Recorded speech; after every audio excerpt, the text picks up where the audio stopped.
Order the work session for the Scranton School District for October 27th. Please rise for the Pledge of Allegiance.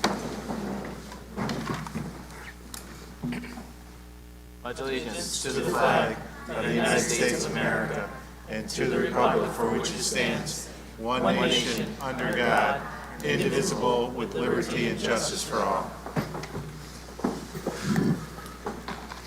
Mrs. Orr, roll call. Mr. Borthwick? Here. Mr. Casey? Here.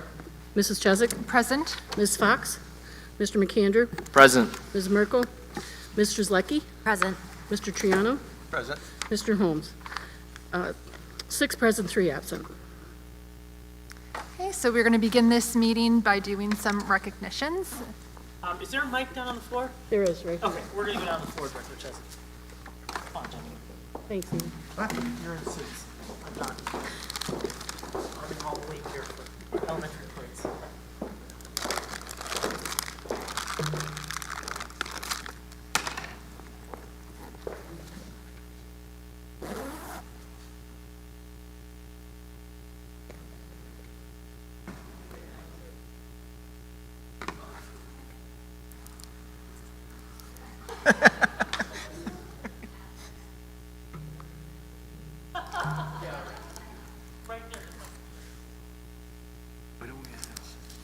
Sean and Jen get down there. Oh, yeah. They're running for office. All right, so first up for tonight's awards and recognitions, we have Mason the therapy dog and his owner, Mrs. Erin Moore. Mason is a 4-year-old mini golden doodle. He received his Canine Good Citizenship Certificate and his therapy certification through All American Dog Trainer. He joined the Compassionate Canines in June once he graduated. Mason and his owner, Erin Moore, work with Compassionate Canines, taking Mason to different events where people can interact with the therapy dogs, such as community events, nursing homes, and schools. Due to Mrs. Moore's job, Mason will frequent Prescott Elementary School, providing some therapy dog time with the students there. Mason recently visited back in the beginning of October, where he hung out with all of the students at Prescott. We are very grateful for Mrs. Moore for her being here tonight with Mason and for allowing the students at Prescott to share in the joy that Mason brings.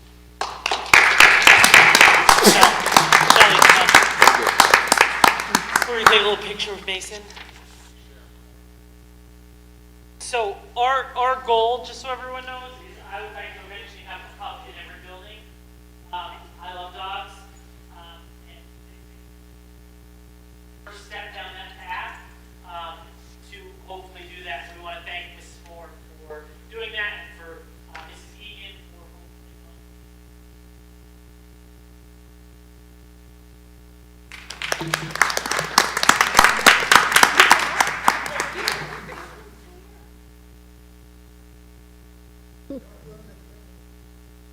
Oh. Come on out.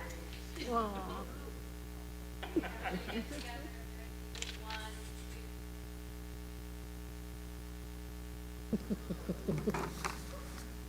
Want to go up and say hi to everyone?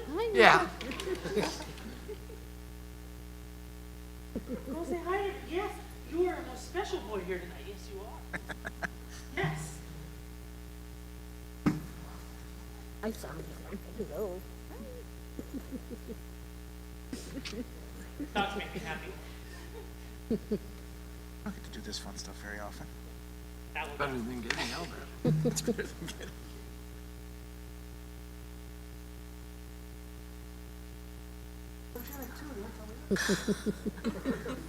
How do you know Deputy Moore?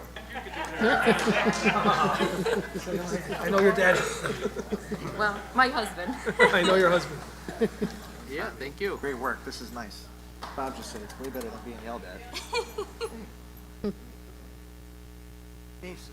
Bob, I was asking your dog how he knows you. Yeah. Sit up here. You could vote on my behalf. Oh, We got the new director. there you go, Bob. Some people might think he's better than me anyway. Boys and girls, come on right across here. Right across the front. Right across the front. Good. Come right across the front.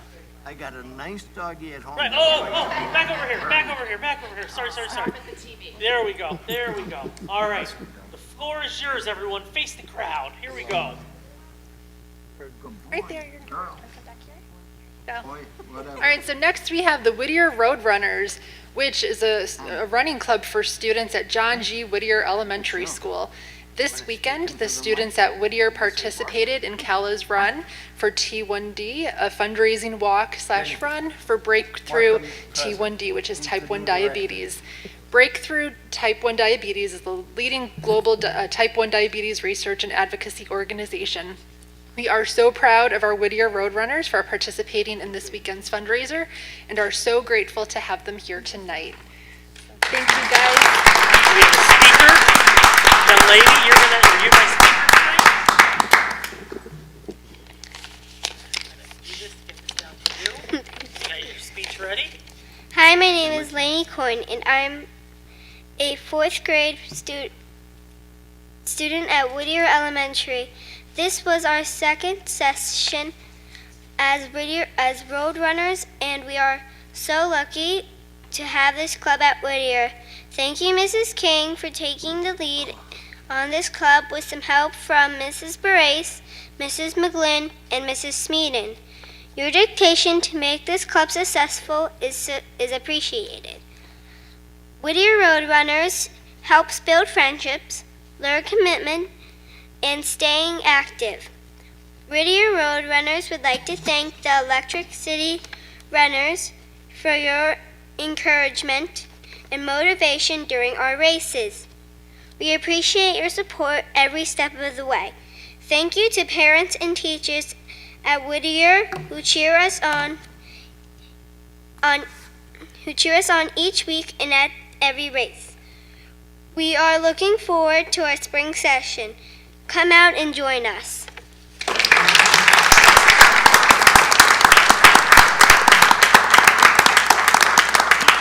after-school programs like this, what Mrs. King does, and the other people help Mrs. King to make this happen for kids. Really, these are the great moments that are happening around the district. We're here with our Whittier kids tonight. We met our Mighty Milers from Armstrong. Teachers who come forward to stay after school to help build these kind of awesome programs for our kids. So this is just something that we want to make sure we're highlighting. And a huge thank you to everyone at Whittier King and to all of the Whittier Roadrunners for all that you're doing. So guys. Take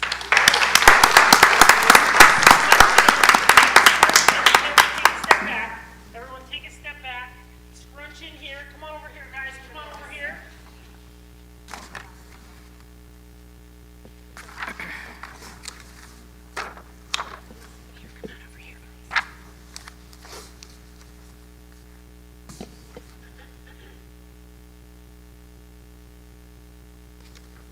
I will run for grants.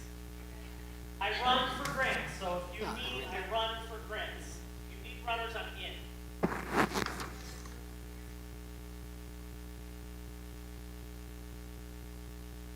You guys are awesome.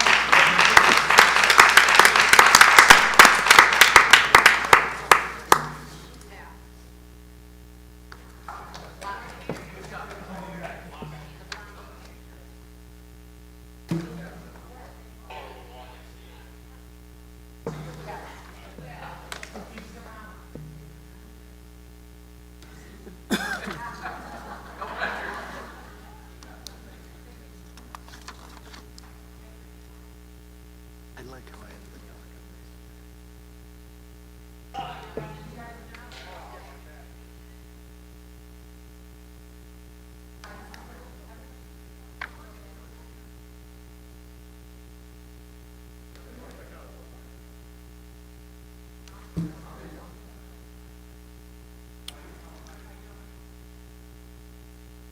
Right. Great job, Al. Great job. Well done, guys. The only good dog is a dead dog or a hot dog? Oh, really? You're getting colder.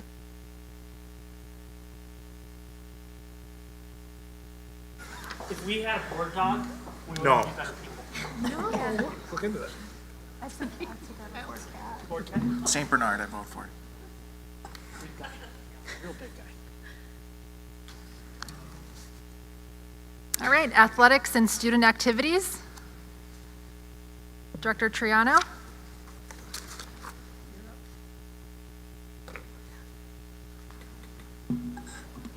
We have the discussion for additional varsity assistant track coaches. Okay, so, sorry. I sent you guys a memo to the new members. I don't know if you got the memo. We have a lot of kids. We just saw the interest at the elementary level in track, running track. And it's to a point because of the different events with throwing in one area and running in another area and hurdles in another area that we kind of really need to add staff on for safety and security. And I'm making that recommendation to the board that we do that. I don't want this to get lost. I want to keep this on the radar.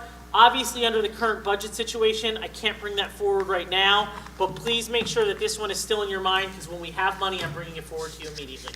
Thank you. Thank you. Thank you. Budget and finance.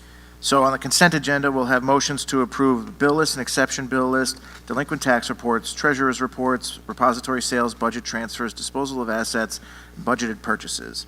And we'll have a discussion and motion for real estate assessment approvals if there are any. There are none on for this evening. Okay. And we have information on the budget update. Pat? Yes, so today marks, believe it's approximately the 119th day since June 30th for the Pennsylvania State budget impasse. So in front of you, what I wanted to review was some of our cash flow that we've been monitoring. As you've heard the district, or Dr. Keating note many, many times, we are a calendar year school district, so some of the options or some of the revenue sources that are available to our fiscal year school districts, we don't have that option. So we are monitoring our cash to make it through December 31st. At that time, we anticipate issuing a tax revenue anticipation note to carry us forward and continue our operations through when our tax bills or tax revenue will begin to be received, which is approximately March. So in this scenario, we're assuming that the state budget impasse and subsidies do not begin to flow until approximately April. So you'll notice that as of July 1st, we started the fiscal year at a pretty healthy cash fund balance of $56 million.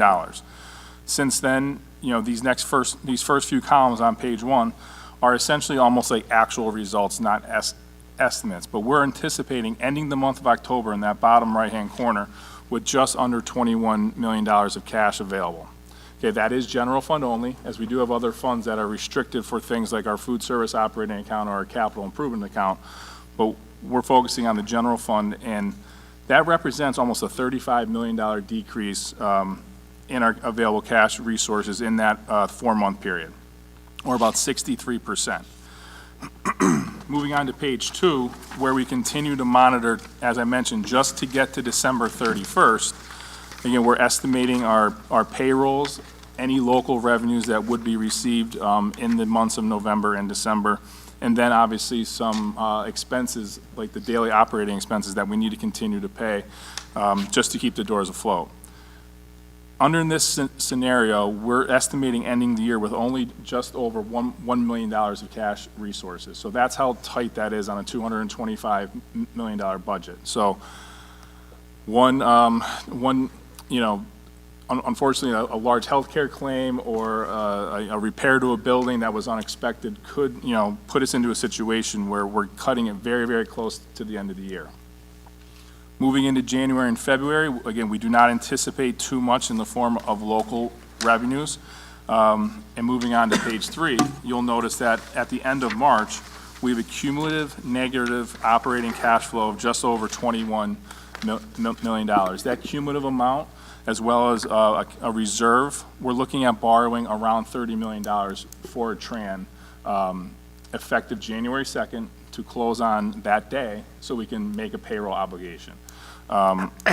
We anticipate we've been seeking proposals from local banks within the area, multiple. I believe there's been over 8 or 9 contacted. We hope to have a proposal for the board to consider at the November 12th meeting that's been scheduled for the budget, for the proposed budget. And again, with the obligation that we close on January 2nd. So again, it's been It's been a long couple months. It's getting tighter and tighter each day. But we continue just to, hold firm on, the purchasing freezes that we have. We are operating, things to keep the doors open every single day, but it's been a difficult couple months for us. And this, again, is keeping the doors open. This is the reduction of after-school tutoring. This is the reduction of programs. This is the reduction of professional development. This is hurting kids and teachers. The political stalemate that we have right now is hurting kids and teachers. This is how we're going to survive to get to the end of the year, and barely survive to get there. And I'm going to use this term because it's truly how I feel now. We are victims in this situation. I had heard one of the legislators talk about how school districts should be prepared, and that's why you carry a fund balance. Well, I think carrying $56 million at the turn of the fiscal year was being very, very well prepared. We would not have been able to survive this a few years ago. The work that Pat Laffey has done to be able to put us in this situation, we should be ending this year with a $27 to $30 million fund balance. And instead, we're looking at, are we going to survive to get to New Year's Eve? It's a terrible situation. And there's no other word for it. We are a victim to this situation, and we are hurting kids and teachers. Well, I think too, with the situation, that I agree, it's an awful situation, and politics, makes it even worse. But, the fund balance carrying it over, if our district and other districts who are not funded correctly, if they were funded correctly, we'd be in a lot better shape. So we still are severely underfunded by the state. That'll show too here with our district and other districts. If we had the funds we need every year, we would be in a way better shape. We're in a good shape now, but we'd be even in better shape if we got what was actually owed to us. So I think that has to be also brought up, because there's other districts that aren't as, prepared as us, and they're suffering. And yes, it does hurt kids, and they need to get this done. So thank you. Yeah, there's two really important things that I think the public should know. First of all, there's a lot of veterans of the fair funding fight up here. And when we started, Director Chesak and I in particular, back in 2019, we were talking about reimbursement differences of per student reimbursement from the state being $8,500 per kid for York versus $4,500 for Scranton, lowest funded urban school district in the state of Pennsylvania. It's an embarrassment. And the state lost a Supreme Court case that said we have to be funded. So there is a legal requirement to give us money that we are owed. And even though that ruling was what, 2 years ago now, every budget that the state has introduced and the past two that they've passed, we're still not reaching that fair funding amount. They're giving us money that we are owed incrementally. And guess who pays when the state doesn't? Local property owners. We have to raise taxes here, and we have to trim programs. I mean, what's sad is Scranton has gone through a lot, and we have come out of the darkness, and then we're being plunged back in. And it's very sad because of the amount of hard work that people have put in, and to turn around and see after-school programs, which we were bringing back, preschool coming back.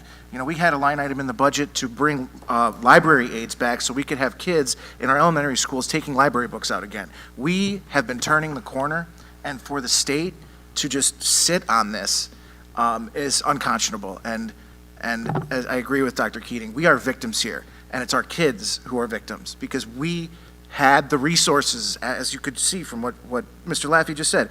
$56 million we had in the bank in July, and we're barely going to make it to the end of the year. That's money that we could be using to expand programs for our kids in a time where we need positive after-school programs. I mean, we've been doing a lot of good work here, and the state is getting in the way. I do also want to add that, our state senator, Marty Flynn, our reps, Bridget Krozowski, and Kyle Dunner, who they have been fighting tirelessly for us. So they do a great job in fighting for us. I just think, it's the other senators and state reps who really got to, start getting this thing done. But because our reps and our senator are excellent. So I really always want to point that out, that they go to bat for us and they fight for us, and the public should know that. So Absolutely. Mr. Moran, it's my understanding that the federal government has already released approximately $8 million in title funds that are sitting in Harrisburg. it's also my understanding that it goes into the budget, and they can't, the money from the feds have already come down on the state level. And it's not state tax money, it's federal tax money. That's just sitting there, but because it goes into the budget, they can't release it. Is there any way that we could pursue legal matter or legal means to go and have them release this money, seeing that it doesn't include state taxpayer money? And it's already been allocated for us, $8 million for title funds. Under the hypothetical that you just described, the answer is yes. So I would have to actually internally confirm that, because let's just take what actually did happen to us 6 months ago. We got an email from the Federal Department of Education that Title II and Title III funding was suspended or canceled. When I first got hired, I think in May, like there was a little bit of panic because allocated ARPA money, or I'm sorry, ESSER's money, we're in school districts, was quote unquote clawed back. I took the legal position then that I'll take right now that, no way. That's money that has been appropriated, it's been allocated. There is no executive, whether it's in the state branch or the federal branch, that has the constitutional authority to unilaterally pull that back. And I also, maybe not in this setting, but in back rooms, predicted that any of our federal judges sitting in Scranton would love to have this case come before them. So I'd be the first lawyer to rush into court on that matter. What So do the we answer is need- yes, but what I have to understand is I first took the political route, and I don't know if it was a month or 2 months ago, I went to Congressman Bresnahan. And Congressman Bresnahan didn't have the answer that day, but within a couple of weeks, I have the email, said it was his understanding that money's been released. So our federal representatives, I think, would be surprised to hear what you just said, that the money has been released and it's parked in Harrisburg. Because their expectation was Harrisburg was a pass-through and that PDE was going to then release the money to the districts. If that hasn't happened, rather than sue somebody, I think we'd be better off that we use our internal contacts and find out from PDE why that hasn't been released and what the mechanism would be to release it. Well, Because I can't whatever we- imagine that PDE is using that money for their benefit. I think it's just parked there. Okay, so let's confirm that. One director thinks it's parked there. Do we have any thoughts from the business office on that title funding? I can confirm that, even with the government shutdown at the federal level, other states or other districts in other states are receiving their federal revenue. We are not. Okay. It's being held up. All right, so that's 100% something we should look into as a town why budget. aren't- Impasse at the state level. Why aren't we, if others are, why aren't we? We will. I think you're talking about other jurisdictions outside the Yeah, Commonwealth of not Pennsylvania. not other He's just talking Pennsylvania about school national news that districts. he's seeing. There's Across nobody in the Pennsylvania country, that's- other districts may receive it, but in Pennsylvania districts are not receiving it because of our current state budget impasse. So to be correct? clear, if the Pennsylvania Department of Education is holding federal dollars earmarked for the Scranton School District, we'll confirm that, and we'll find out why they're holding it and when and if it could be released. Okay, the only reason that I know that we can get help is a couple weeks, and excuse me, and I apologize for others, it's been a little controversial, but a couple weeks ago, I ran into Representative Bresnahan, and it was at a political party, which I received a lot of criticism for, but it was at that point I had a discussion with Representative Bresnahan, and he said that he would look into these, and he got back to me and he said that he believes there's $8 million in federal funds sitting there. And that's how I know about this. I wouldn't have known about it. I feel kind of bad because I've received a lot of criticism over this, and it was only through a conversation. But I'd like to thank Representative Bresnahan for looking into it on our behalf. He said the money is already in Harrisburg. So just to expand on that, it's very consistent with what I was saying. So I started this months ago, and I reached out to Congressman Bresnahan, asked for a meeting, and he granted it. The meeting was supposed to be on a Friday at 11 o'clock in his district office, and he called me at 9 o'clock that morning to say, do you need to have the meeting because my information is the money's been released and it's in Harrisburg. So And we got the same Yeah, but story. this was months and months ago. So I Okay. thought maybe it was my mistake that I just assumed that it had made its way to the district, and it just has not. No, I'm currently reviewing our financial and accounting information system through the state, and other than our property tax reduction allocation, some Plan-Con bonds that were owed from previous years, and our National School Lunch Program reimbursement, we've not received any state or federal funding. Because that's easy. We're going to go to PDE and tell them the truth, that So I'm it's correct been on that, represented to Pat, us by our correct? representative. I'm sorry, that I'm it's federal correct money's on in. that? Yes, we've not received any federal funds since July 1st. Well, do we have to do as far as I'm concerned?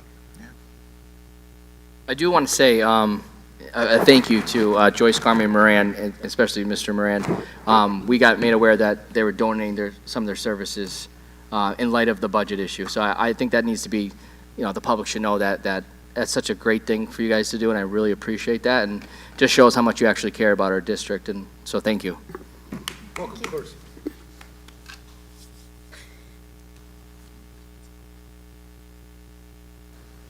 Okay, we have contracts update. So due to the impending budget impasse and our spending freeze, there is no update as this tonight. Okay, thank you. Community Relations.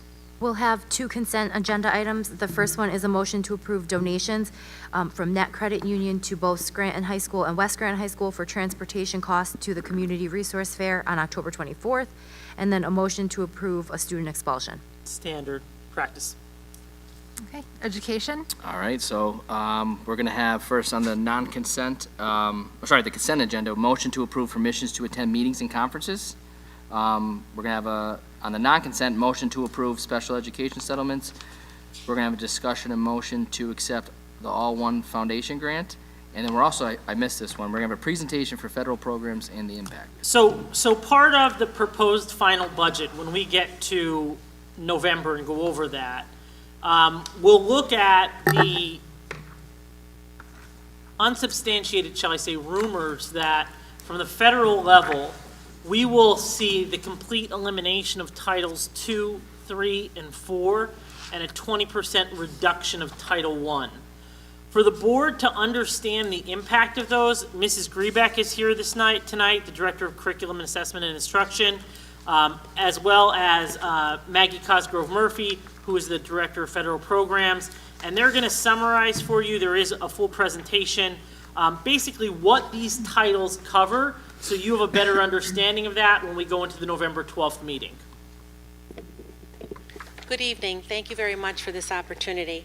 The superintendent, as she mentioned, would like me to present a brief overview of the various Title I programs that we offer and the allocations that are designated to each. This PowerPoint was shared electronically, and you have a hard copy in front of you, and it's on display for the public.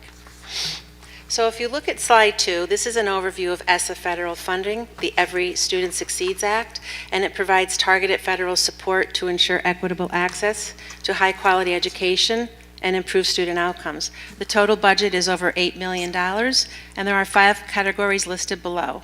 Title I is academic achievement, Title 1D is delinquent programs, Title II is educator quality, Title III is English learners, and Title IV is student support. Combined, 1 through 4 collectively advance academic equity, educator excellence, language development, and student well-being.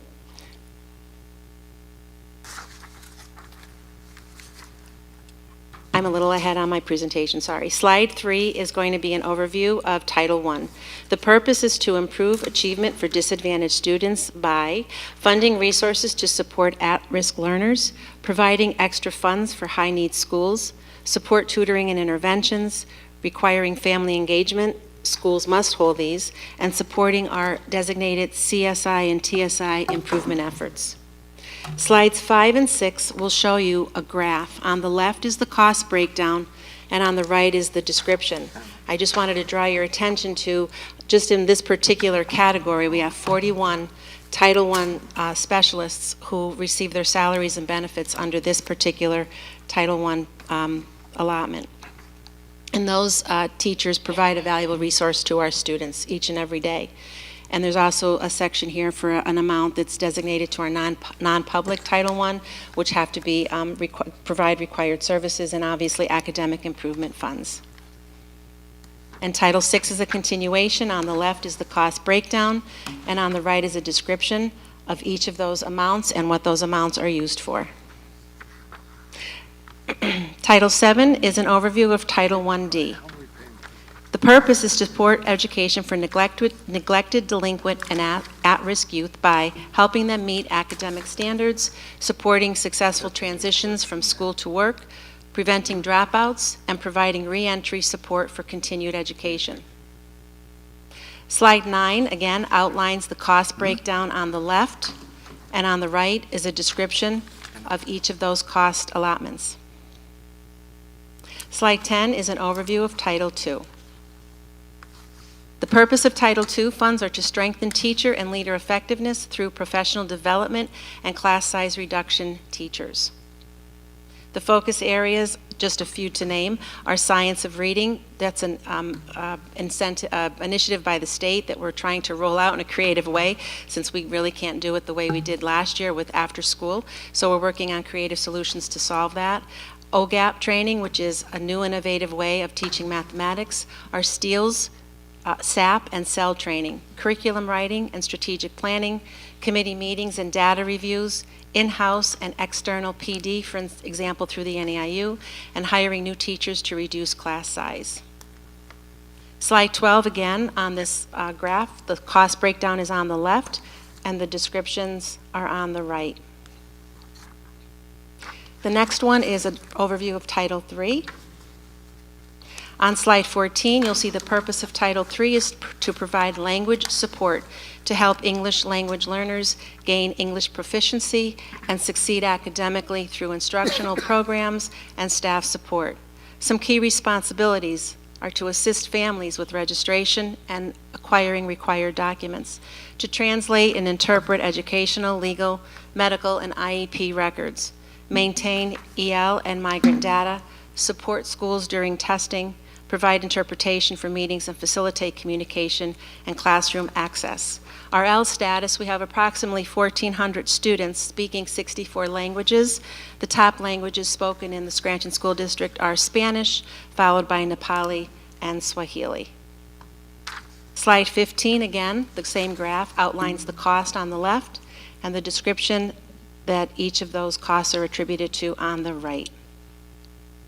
Slide 16 is an overview of Title IV. The purpose of Title IV is to expand access to well-rounded education, improve school safety, and enhance technology use. Some focus areas are to provide well-rounded education in the arts, STEM, civics, and health, to provide safe and healthy schools, mental health, drug prevention, and positive climates, and technology to increase and improve the digital literacy and classroom access.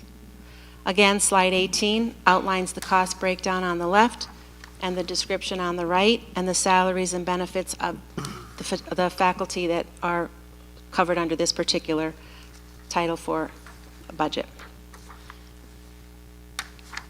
Slide 19, this is in summary. The next three slides are in summary. The proposed fiscal year 26 budget is looking to cut $12 billion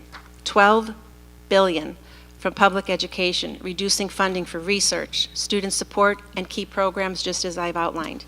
The impacts will be to eliminate services for our L students and migrant students, to cut college access programs for disadvantaged students, and reduce our K-12 federal programs and support by $3.8 billion.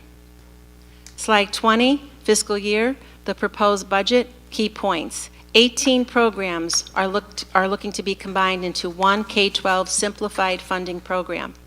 States will gain control over how funds are used. However, targeted support for specific programs may be lost.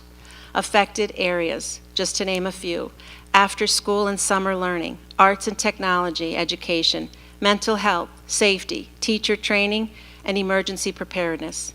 The funding cut again is looking at from $6.5 billion down to $2 billion, a 70% reduction.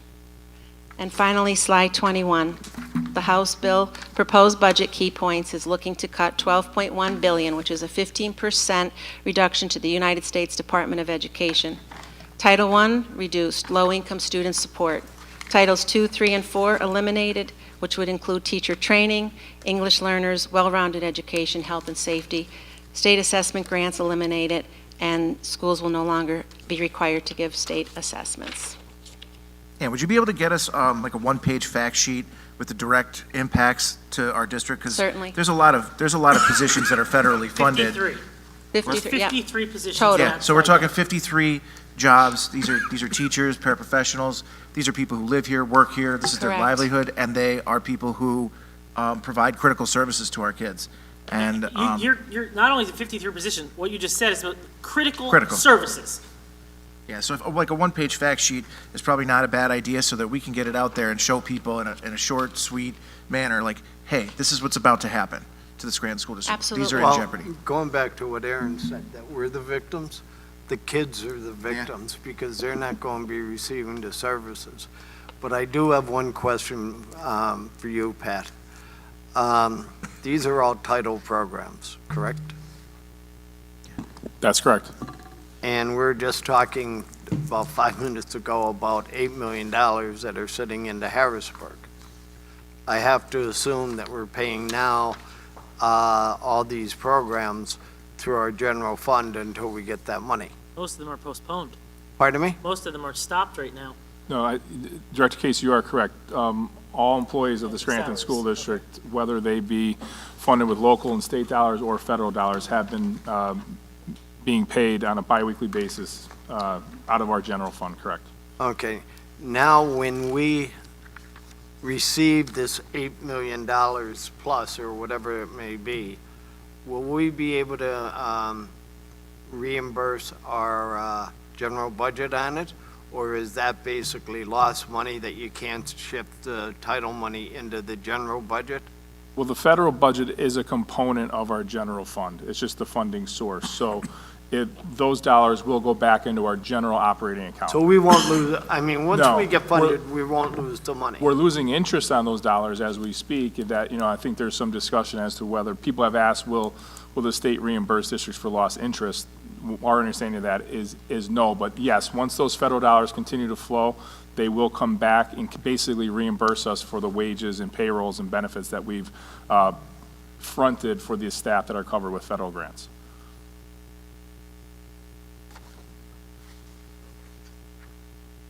Thank you, Pat.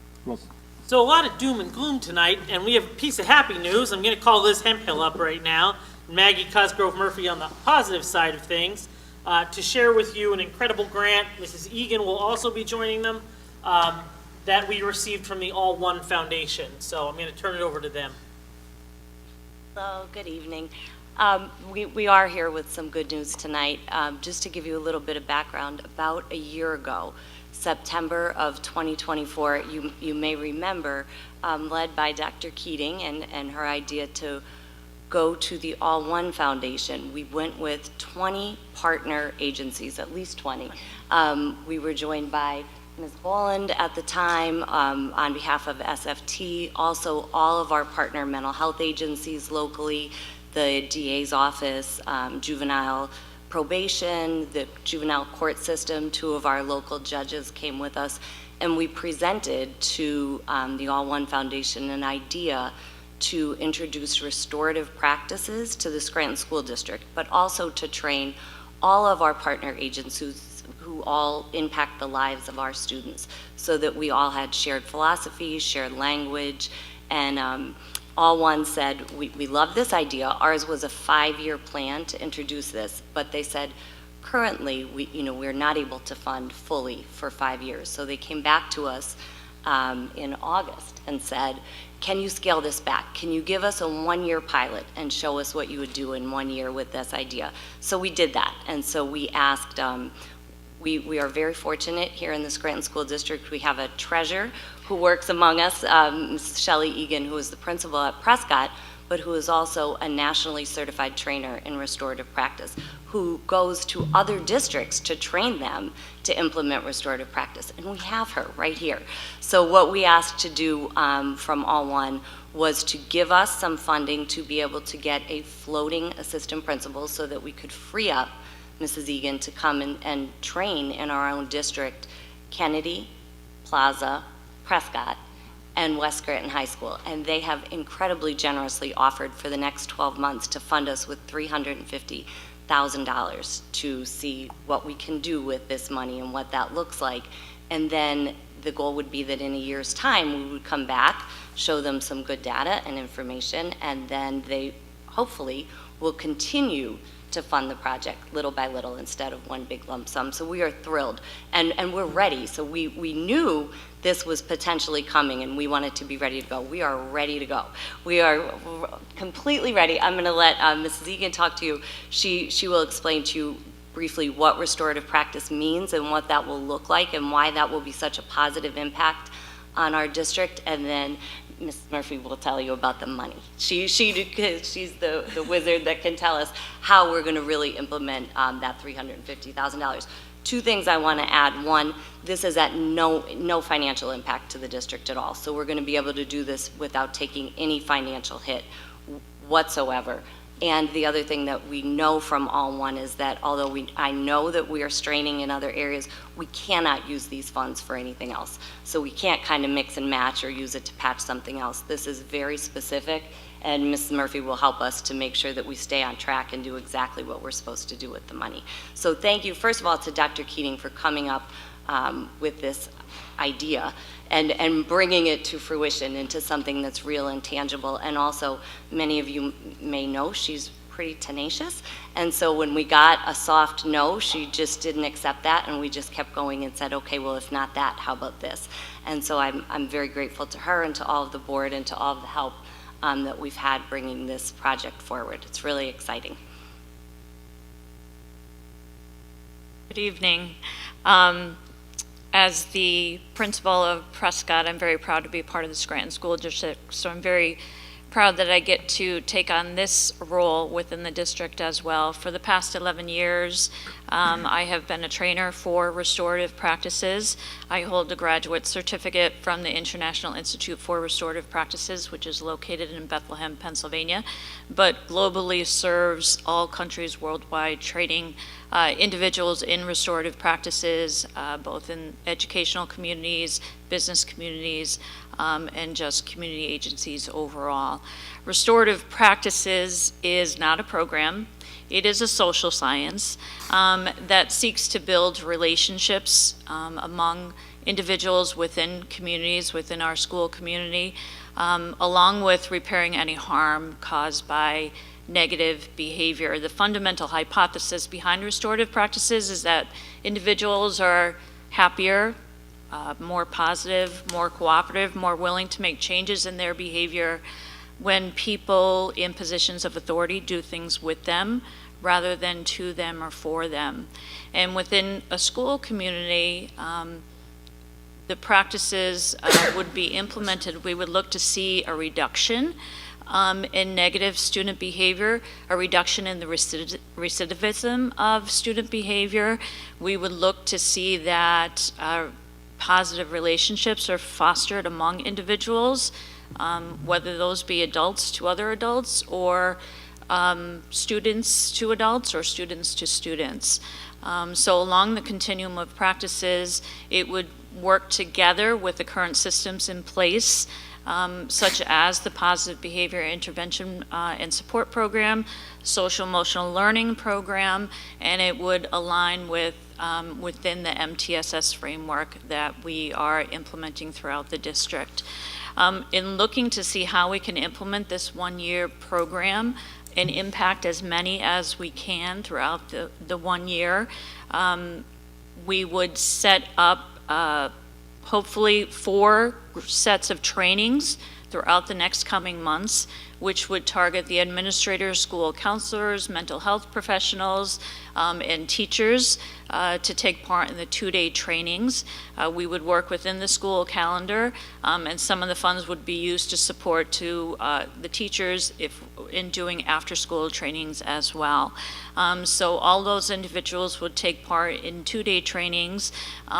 And in addition to that, there would be coaching on my part.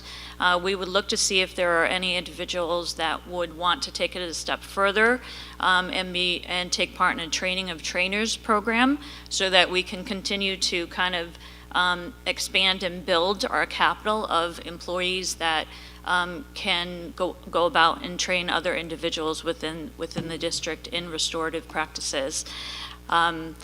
So we would look to do that along with collecting and analyzing the data and hopefully seeing the outcomes of the reduced student recidivism and the building of positive relationships. And hopefully that would give us enough support that we can take the program even further and add on additional years and expansion. Thank you. Mrs. Hempfield and Mrs. Egan did a great job providing an overview. I'll just do a quick rundown of the background of the compliance of the federal fiscal aspect of the grant. All one, as Ms. Hempfield said, is going to grant us $350,000, and they will provide us with half the $350,000 once the grant agreement is signed, and then halfway through the 12-month grant program, we will provide them with a progress monitoring report, and they then will provide us with the other half of the $350,000. So it's very good because that's holds accountability on our part that we could share out the information that how we're using the funds and all the great professional training that we are providing with the funding. The funding will cover, as we said, the cost of assistant principal, and then also with the trainings and materials and resources that will go along with the trainings. Thank you. Yeah, this is wonderful. Dr. Keating, would it be possible, I know we're taking some time to recognize positive things that are happening in the district, and this is obviously one of them. Would it be possible to put letters of condemnation, condemnation, oh my God, commendation, opposite of condemnation. You're imitating me now. Yeah, I know, I'm rubbing off. But yeah, letters of commendation in their file, because this is excellent work, and we just doomed and gloomed everybody with our budget problems, and this is an absolutely positive thing, and it's nice to see our workers going and bringing this money in. Chiswick, maybe you can craft something for Superintendent Keating. I will absolutely For her file. take care of what was done. It was a lot of work, and it's big stuff to get this kind of money given to the school. That's a big check. Yeah, thank you for your work. Well, Thank you. this is great. Right, so personnel. We'll have a motion to approve the personnel report, including assignments and appointments, retirements and resignations, and leave of absences, and we'll also have a motion to approve the decreased administrative fees with Kelly Services. I'll second it. We're at a work session. Policy? I guess that's going to be. Let me read it. There's an update to policy 610, just because you're facilitating the meeting, which would be purchase services to bids and quotes. It was written by our legal firm. This is a first read. Okay, thank you. Vendor relations. That's you. Thank you, Tom. I don't know what I'd do without you, Tommy. Okay, the first one is a motion for mom and pop contracts. Second is update list of transportation drivers, if any. Discussion to approve new E-rate consulting firm, and discussion for advertising partnership proposals, and discussion for flexible spending account. So one of the things I just want you to know that I tasked the central office to do was to come back with ways to save money. I'd like to thank Mr. Suma. The proposal that was in your board packet on E-rate does that. It's a reduction in cost for this service, and he went out and solicited that and brought that forward. Advertising, we're still working on partnerships. Mr. O'Donnell is covering that. We right now have one local and one national perspective. We're gathering more information to bring to you on that. And flexible spending. Yeah, it's very similar to advertising. We're discussing with a local provider, but also a statewide provider, and we're gathering more information to bring for the board, hopefully for the November 12th meeting. Okay, and fair funding. We'll have an informational update on the superintendent's budget update, and a motion to adopt a resolution to end the state budget impasse. Move to the board meeting. All right. Good? All right, I call to order the board meeting for October 27th. Roll call. Mr. Borthwick? Here. Mr. Casey? Here. Mrs. Chesak? Present. Ms. Fox? Mr. McAndrew? Present. Ms. Merkel? Mr. Zlecki? Present. Mr. Triano? Present. Mr. Holmes? 3 absent, 6 present. May I have a motion to approve the agenda? So moved. Second. On the question? Okay, roll call? Mr. Casey? Yes. Mrs. Chesak? Yes. Mr. McAndrew? Yes. Mr. Zlecki? Yes. Mr. Triano? Yes. Mr. Borthwick? Yes. 6 affirmative. Communications of the board. Executive sessions were held this evening to discuss personnel, real estate, excuse me, litigation, negotiations, and safety and security. Okay, solicitors report. It's been recently brought to our attention that $8 million of federal money has been released, and it's in the possession of the Pennsylvania Department of Education. So we'll be exploring all options, including legal, to get possession of money that we believe is rightfully ours. Okay, thank you. Superintendent's report. Thank you, Vice President Chesak. A lot of talk about the budget. Really important that we keep talking about it and the impact it has. But some more good news. We'd like to congratulate Seamus Wallace for placing first in the district cross country.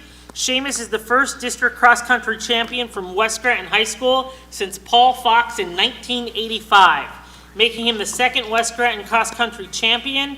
Seamus will head to Hershey this weekend for states. Congratulations to Seamus on this accomplishment, and we know that he will make us proud, and he runs like lightning. Oh my God, is he fast. I'd also like to congratulate all of our fall sports seniors for an incredible season. This year, from Scranton High, boys soccer, football, girls volleyball, and girls tennis each made it to districts. Scranton High also sent individual cross-country runners and girls tennis players to districts this season. This year, from West Scranton High School, we had girls tennis, boys soccer, and girls volleyball all went to districts. We would like to congratulate the 7th and 8th grade football team who will appear in the championship game tomorrow night. I'd also like to take a moment to recognize President Ty Holmes, who is not here this evening because he is currently in Harrisburg receiving the Governor's Keystone Award. We'd like to congratulate President Holmes on this tremendous achievement. The 25-26 winter sports season, officially the first day begins November 14th. Can't believe we're in winter sports season. Physicals for winter sports season will begin during the first week in November at Scranton High School and West Scranton Intermediate School at the school-based Wright Center Medical Clinic. 2025 immunization clinic sponsored by the Scranton School District in partnership with Hometown Health will be held on October 8th and October 15th. 132 individuals with 202 vaccines were administered. Scranton High and West Scranton will host their annual open houses for 9th graders in November. West Scranton will host theirs on November 6th, and Scranton will host theirs on November 19th. Just a reminder that next week we are closed Tuesday the 4th for Election Day, and we'll also be closed for Veterans Day on Tuesday the 11th. Parent conferences will be held on the following days: November 12th and 13th for elementary schools, November 18th for intermediate schools. With the budget, Ann Griebeck is planning creative ways to support teachers with ongoing professional development. These opportunities are voluntary and are offered virtually. They're asynchronous opportunities such as office hours as a way to provide feedback to any teacher or principal on curricular materials. We also have an update on our University of Virginia partnership. The 6 schools involved, Tripp, Willard, Armstrong, and our 3 intermediate schools, and the administrators involved are continuing to make progress and are actively engaged in the program. Dr. Saylor has been working with them. Each team is focused on strengthening Tier 1 instruction, using data-driven practices to improve student learning, and building leadership to improve continuous improvement. We see momentous team collaboration, and this really has been an awesome opportunity for the school district. Marking period ends this week. Happy Halloween to everyone celebrating. Got to John Adams to see the parade today. If you need an uplifting moment of your life, please get to one of the elementary Halloween parades because boy, do they make you smile. Have a good day, everyone. Thank you, Dr. Keating. CRO report, Dr. Saylor. Yes, thank you. I'd like to take this opportunity to respond to Director Fox's questions from our last meeting and to a subsequent email she sent me. First, my apologies for not having the recovery plan easily accessible. I have it with me tonight. I believe Director Fox was referencing the initiative P3, which speaks to continuing the cycle of soliciting RFPs for services. It actually reads, continue to execute the current cycle of soliciting requests for proposals for services provided to the district. Upon reaching the end, begin the cycle again. Legal advice on this topic was provided by Attorney Moran, which is exactly what PDE would have advised. Ask your attorney. PDE does not provide legal advice to school districts. The other question was regarding the monitoring phase. PDE's concern during the monitoring phase is to ensure, and this is going to be real tough with the budget as it is right now, to ensure the continued financial stability of the district. Because the questions were brought up publicly, I wanted to respond publicly. Thank you, Dr. Saylor. Thank you. Next, we'll have the report from our student representatives. Max Hoffner, Scranton High School. Get down, Max.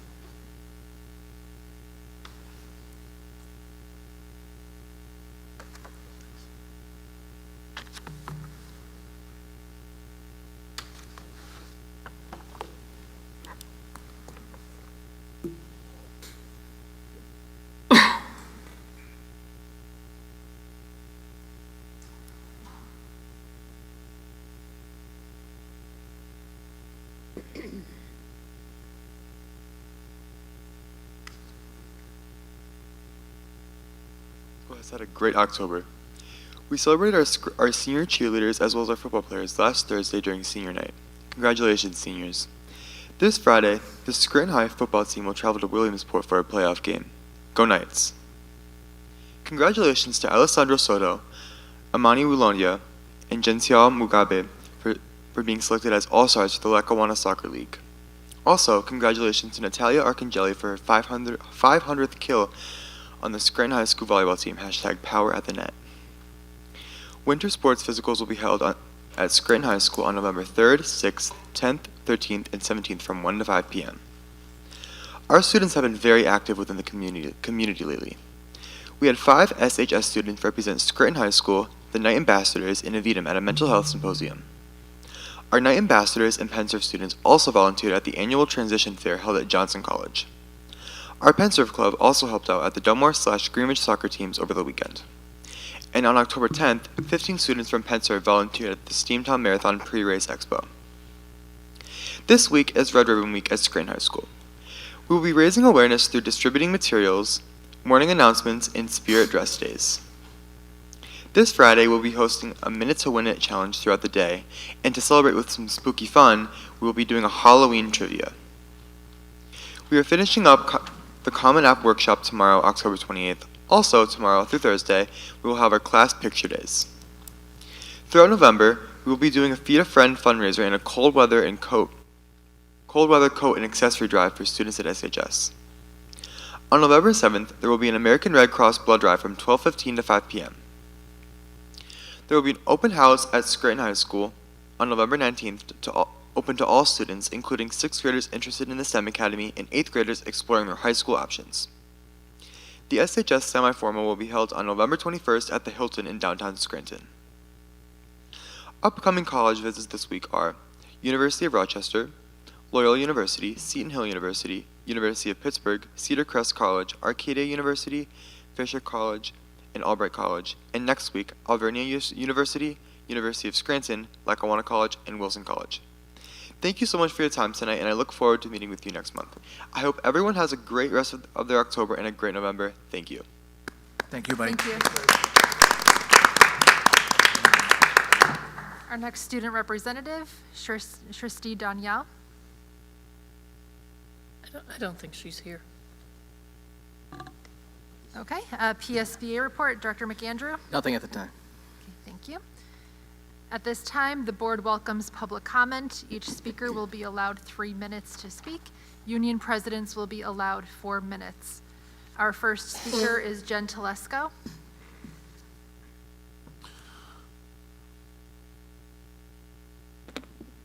Good evening. Jennifer Telesco, Scranton Federation of Teachers President. I may sound like a broken record, but I wanted to speak tonight about the good things that are happening within our district in relation to the dire situation that we're in with the budget.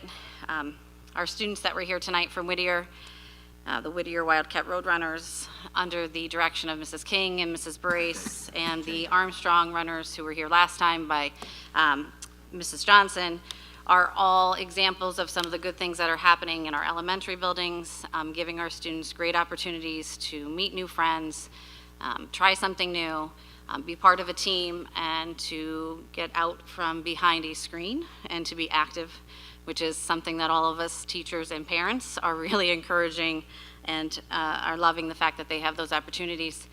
I think we've done some great work between the Scranton Federation of Teachers and the district with our professional development and our literacy initiatives that we worked on together, and guiding our new teachers and doing curriculum writing. But I mention all of these because the importance of all of those opportunities, and I want to see them continue, and more opportunities for our elementaries to have perhaps some clubs, because at the elementary level, it's not something that is very existent. We focus a lot on our middle and high schools for clubs, and I'd love to give those opportunities for our elementary students. But given the state budget impasse that we're in right now, it's really hard, and the district and Dr. Keating and I have had conversations to continue these initiatives and these great things when we are waiting for the state and our state legislators to do something, to come together, to meet at a table, negotiate, and to compromise. And the immediate impact that we're having is affecting our students in the classroom and after-school opportunities that they're not having at this point, whether it's tutoring, going on field trips. Our teachers are lacking the ability to really involve in professional development opportunities at this point. And I applaud Dr. Keating and the district for being transparent with the union for exactly what financial situation we're in and how dire it is, just to maintain payroll, our benefits, to keep our doors open and the lights on. I've been trying to, and the union has been trying to impress upon our members, but tonight I want to impress upon the board, the public, all our family members, how important it is to contact our elected legislators and ask them to come and do their job, to sit down and to meet and to compromise, because the health of the district, the success of our students, and our future relies upon that. But I don't also want us to be distracted in the overall picture within the state, that there are huge financial impacts right around the corner with our federal funding that Mrs. Griebeck also spoke about earlier. The federal funding cuts and how detrimental they are going to be on our district, not only to our staff, but to our students and those programs that we need. And that is something that I also am going to call upon everyone to get together and to continue to contact our legislators.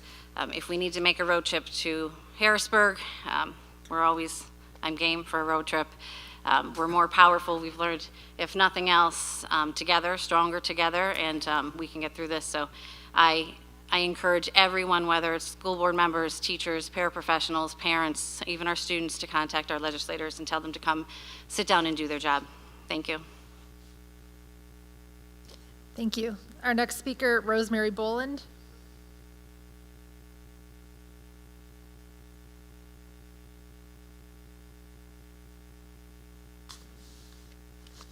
Good evening, directors. I, too, want to encourage everybody in the Scranton School District, and that includes the parents, the grandparents, the relatives, everybody in our family community, to pitch in with this. We cannot allow people in Harrisburg, Pennsylvania, to violate the Constitution of the state, and that's what they're doing.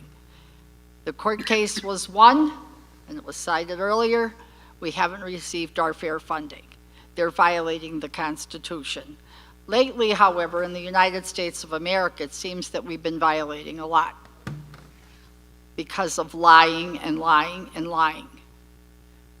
So for approximately 24 days, the House of Representatives in Washington has not gone to work. The Republican leader, Mr. Johnson, is sending people home. Those people are getting paid, and they're getting their benefits paid, and they're taking away our children's livelihood, their education. Once it's taken away, we can't make that up. Every day that they're not going to be in school because of this dire emergency that they've put us in, this mess, our students are losing. They don't have that right. They don't.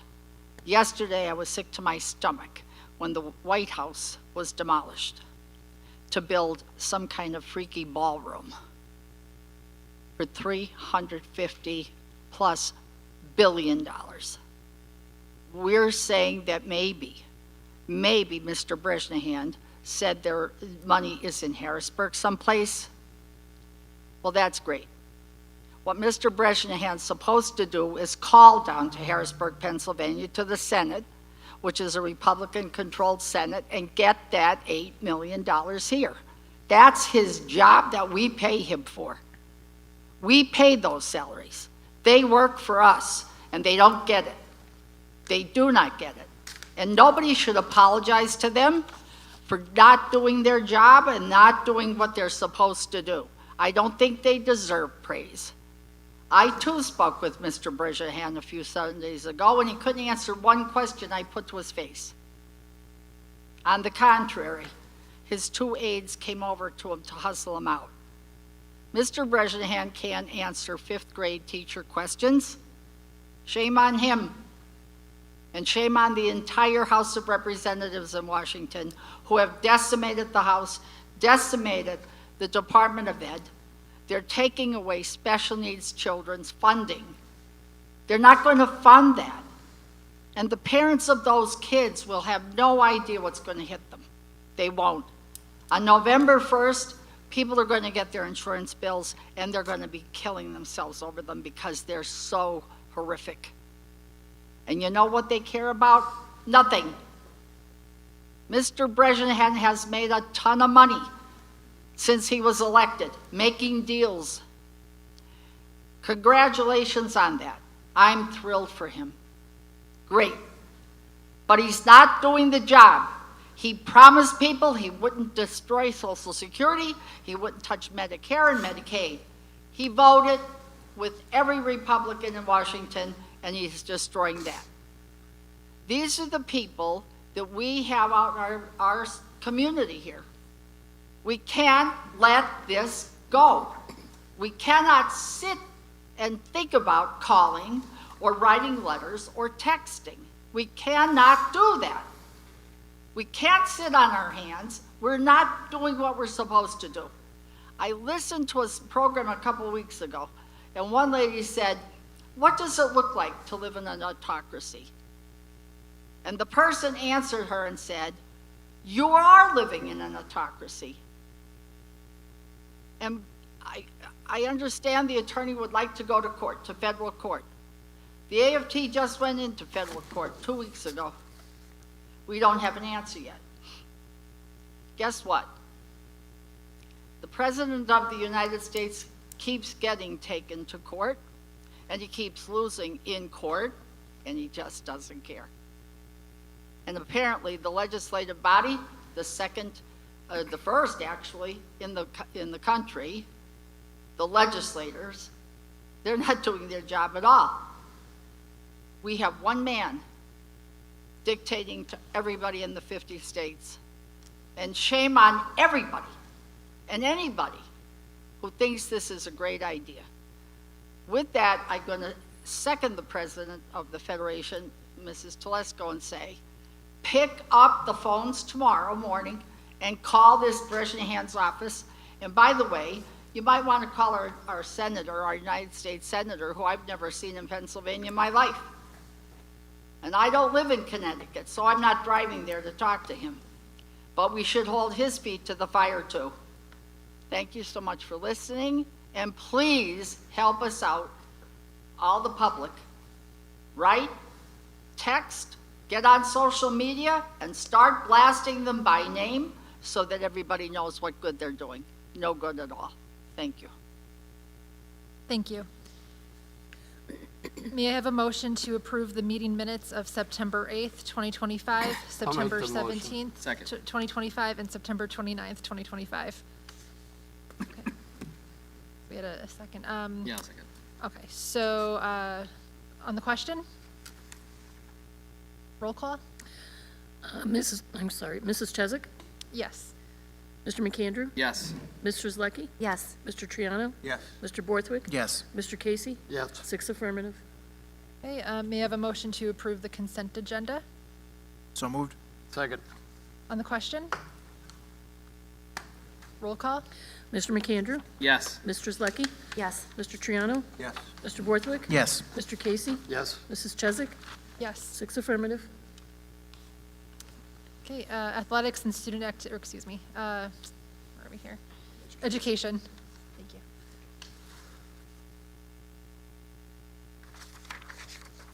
Oh, sorry, that's me. We have D3, motion to accept the All One Foundation grant in the amount of $350,000 to introduce restorative practices to the Scranton School District. Second. On the question? Roll call? Mr. Zlecki? Yes. Mr. Triano? Yes. Mr. Borthwick? Yes. Mr. Casey? Yes. Mrs. Chesak? Yes. Mr. McAndrew? Yes. 6 affirmative.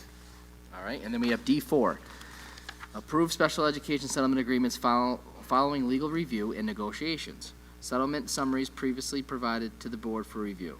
3006312 KE, and then 2000811 AM. Second. On the question? Roll call? Mr. Triano? Yes. Mr. Borthwick? Yes. Mr. Casey? Yes. Mrs. Chesak? Yes. Mr. McAndrew? Yes. Mr. Zlecki? Yes. 6 affirmative. Personnel? We have a motion to approve the personnel report as attached. All hires are contingent upon all background checks and clearances.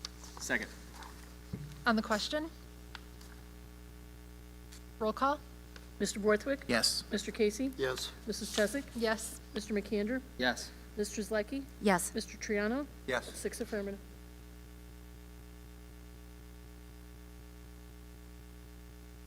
We have a motion to approve Kelly Educational Services substitute teacher administrative fee be decreased from a markup of 1.32 to 1.30, effective immediately as negotiated by administration.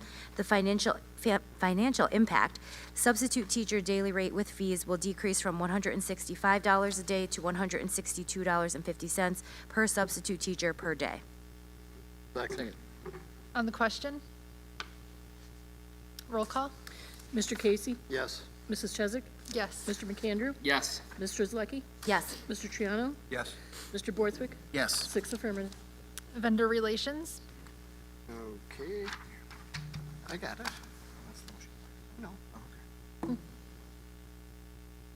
No. Motion to approve E-Rate Consulting Firm. Second. On the question?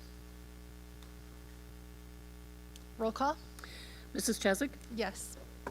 Mr. McAndrew? Yes. Mr. Zlecki? Yes. Mr. Triano? Yes. Mr. Borthwick? Yes. Mr. Casey? Yes. 6 affirmative. Fair That's all I- funding? Huh? Oh, So, it's fair funding. I move that the Scranton School District Board of Directors adopt the following resolution entitled, Resolution Urging the Pennsylvania General Assembly to Enact a Complete and Responsible State Budget, which calls upon the Governor and members of the General Assembly to immediately resolve the ongoing 2025-2026 state budget impasse, fully fund public education, and fulfill the Commonwealth's constitutional obligation to provide adequate and equitable funding to all school districts. Upon approval, the resolution shall be transmitted to the Governor of Pennsylvania, the leadership of the Pennsylvania House and Senate, and the district-elected state legislators as outlined in the resolution text. Second. On the question? I think it's important to recognize that our local representatives who have been fighting hard on our behalf, especially Senator Marty Flynn, we sincerely want to thank them for all of the advocacy and partnership that they have given us and that they continue to provide during this time. Great. Right, roll call? Mr. McAndrew? Yes. Mr. Zlecki? Yes. Mr. Triano? Yes. Mr. Borthwick? Yes. Mr. Casey? Yes. Mrs. Chesak? Yes. 6 affirmative. All right, new business? Nothing? All right, can I have a motion to adjourn? So moved. Second. Thanks, everyone. Thank you. I think this is the first.